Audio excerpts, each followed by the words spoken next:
Semasa zaman pemerintahan Kesatuan Soviet, banyak negara komunis yang boleh ditemui di sekitar Eropah Timur, Asia dan Afrika. Beberapa buah negara ini, China misalnya, masih merupakan pengamal komunisme tegar sehingga ke hari ini. Negara lain seperti Jerman Timur pula wujud sebagai satelit USSR yang memainkan peranan penting semasa Perang Dingin. Namun, negara ini kini tidak lagi wujud. Parti-parti komunis sering mempunyai kuasa mutlak atas pentadbiran kerajaan, manakala pilihan raya pula sering ditunggani oleh parti-parti aliran ini sahaja. Selain itu, parti komunis akan mengawal sistem ekonomi dan mengharamkan pemilikan harta secara persendirian. Sebuah negara komunis hanya muncul ketika Revolusi Rusia pada tahun 1917, iaitu dengan kelahiran Kesatuan Soviet. Menjelang pertengahan abad ke-20, komunisme telah menggantikan demokrasi sebagai ideologi politik dan ekonomi yang dominan. Walau bagaimanapun, tahukah anda, hanya terdapat 5 buah sahaja negara komunis yang masih bertapak di dunia hari ini?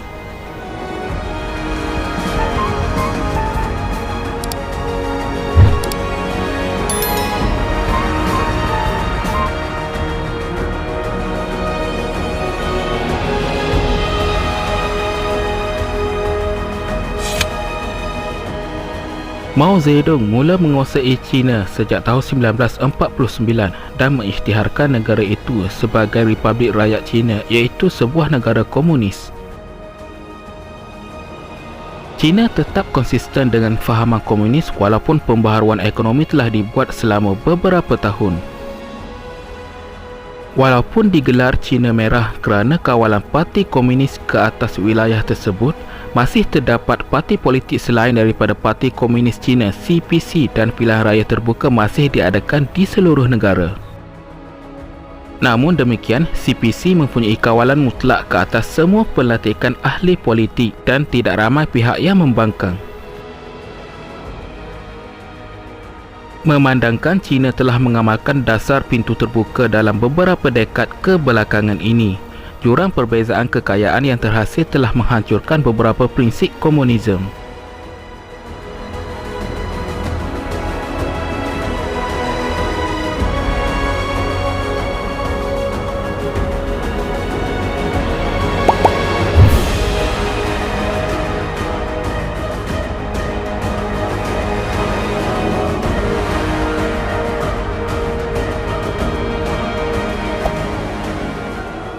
Satu revolusi yang dipimpin oleh Fidel Castro pada tahun 1959 telah berlaku yang menyebabkan pergulingan kerajaan Cuba. Bermula 1961, Cuba menjadi negara komunis dan mempunyai hubungan erat bersama Kesatuan Soviet. Pada masa yang sama, kerajaan Amerika Syarikat telah mengisytiharkan pengharaman segala bentuk perdagangan dengan Cuba. Apabila pemerintahan Soviet tumbang pada tahun 1991, Cuba terpaksa mencari sumber perdagangan baru dan subsidi kewangan dengan negara lain seperti China, Bolivia dan Venezuela. Pada tahun 2008, Fidel Castro melepaskan jawatan presiden yang kemudiannya diambil oleh adiknya Raul Castro.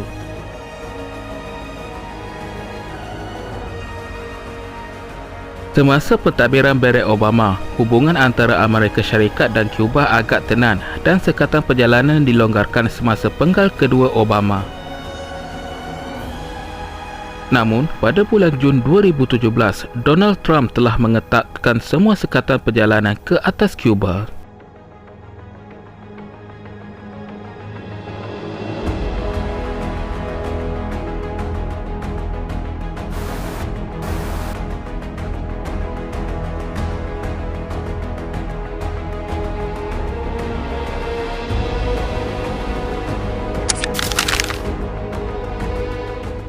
Laos mula menjadi negara komunis pada tahun 1975, lanjutan satu revolusi yang disokong padu oleh Vietnam dan Kesatuan Soviet. Kerajaan monarki itu ditadbir oleh pasukan tentera bertunjukkan ideologi Marxisme.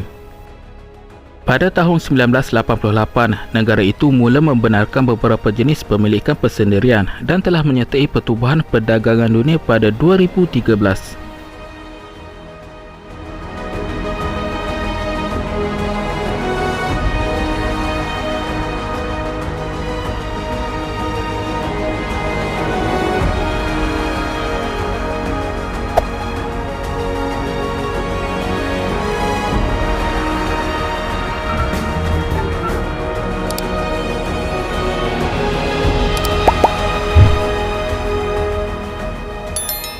Korea yang dijajah Jepun semasa Perang Dunia Kedua telah dibahagikan kepada dua wilayah selepas tamatnya perang.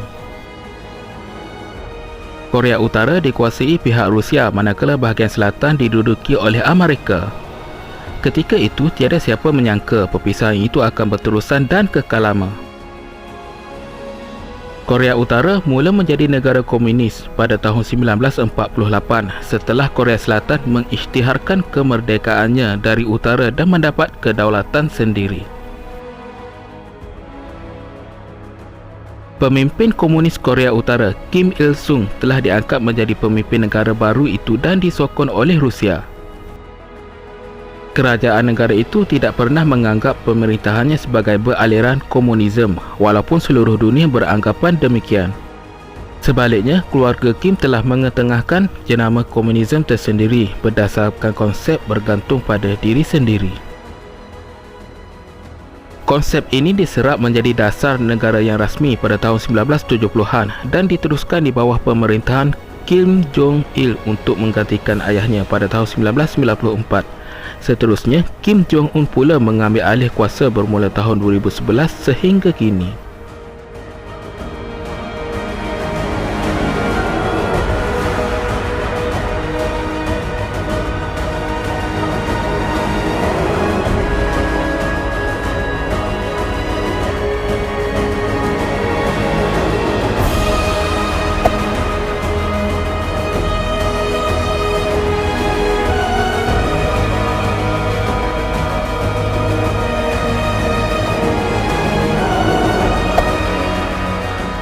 Vietnam dibahagikan kepada dua bahagian dalam satu persidangan pada tahun 1954 berikutan tamatnya Perang Indochina Pertama. Walaupun pembahagian itu dibuat untuk sementara, Vietnam Utara telah menjadi komunis dan disokong oleh Soviet.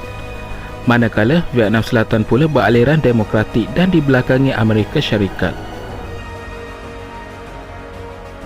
Selepas 2 dekad peperangan, kedua-dua wilayah Vietnam ini bersatu kembali pada tahun 1976 dan menjadi sebuah negara komunis.